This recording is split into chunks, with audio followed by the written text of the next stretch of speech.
শিক্ষার্থীবৃন্দ, আমি speednames.com একটি সাইটের জন্য লোগো তৈরি করছি। দেখুন, একটি প্রজেক্ট আপনাদের দেখাচ্ছি। তো মূলত এই লোগোগুলি লক্ষ্য করলে আমরা দেখব আমি 4 ক্যাটাগরির লোগো করেছি এবং এখানে মূলত একটি শেপও তৈরি করেছি, এ ধরনের শেপ। তো অ্যাকচুয়ালি অনেক লোগোতে আপনারা দেখবেন যে ধরনের একটি শেপ দেওয়া থাকে, তো ফলে লোগোটিকে খুব দৃষ্টিনন্দন লাগে। তো এই ধরনের শেপ তৈরি করাও আপনার জানতে হবে ভালো মানের লোগো ডিজাইনের জন্য। তো এই লোগোটি আমি আপনাদের প্রজেক্ট আকারে দেখাচ্ছি। তো স্পিড নেমস লেখাটি আমি যথারীতি লিখলাম। এরপর আমরা .com-টিকে একটু রোটেট করে দিব। এটি সিলেক্ট করে রোটেট টুলে ডাবল ক্লিক করে আমরা 90 ডিগ্রি দিয়ে দিলেই এটি রোটেট হয়ে যাবে 90 ডিগ্রি অ্যাঙ্গেলে।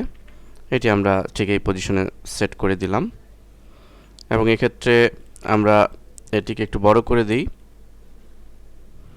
এভাবে, এবং কমটাকে আর একটু ছোট করে দিই, অর্থাৎ এসটাকে যেন সে এইভাবে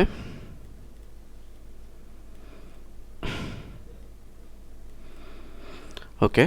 এবার আমরা এই শেপটি তৈরি করব। তো আমরা এই ধরনের শেপ পেইন্ট টুলের সাহায্যে অনায়াসই করতে পারি।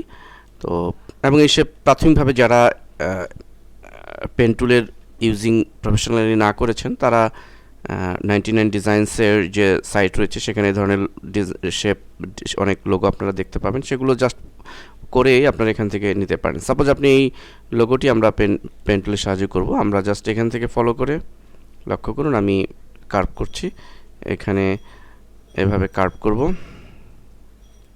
অল্টার চেপে ভেঙে ফেলবো এবং এখানে আরেকটি কার্ভ করব, অল্টার চেপে ভেঙে ফেললাম। একইভাবে আমরা এই পজিশনে একটি কার্ভ করব, অল্টার চেপে ভেঙে ফেলবো এবং এখানে ক্লিক করে এটিকে এই বরাবর কার্ভ করব। অর্থাৎ আমি এক্সিস্টিং যে লোগো শেপটি রয়েছে সেটির উপরই করলাম, বিগিনারদের বোঝার জন্য যে আপনারা যেন এটি করতে পারেন এভাবে।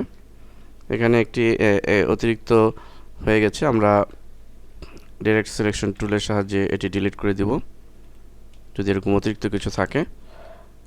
তো ধীরে সুস্থে করলে আমরা এভাবে শেপটি তৈরি করতে পারবো। একটু বড় করে দিই এবং এটিকে এভাবে লক্ষ্য করুন এভাবে। এরপর আমরা চারপাশে যেটি শেপ দেওয়া সেটিতে এভাবেই জাস্ট দিয়ে দিতে পারবো। রাউন্ডের রেক্টেঙ্গেল টুলটি সিলেক্ট করে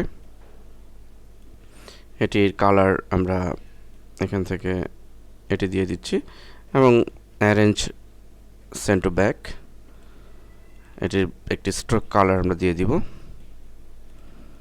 হয়ে গেল আমাদের একটি লোগো। এবং আমরা অন্য ডিজাইনের ক্ষেত্রে জাস্ট আর কিছুই নয়, আমরা এটিকেই কপি করে ধরি আরেকটি করলাম এবং এখানে আমরা আর কি স্পিড নেম নামের এটি স্ট্রোক কালার ব্ল্যাক এবং ফিল কালার আমরা জাস্ট হোয়াইট দিয়ে দিব।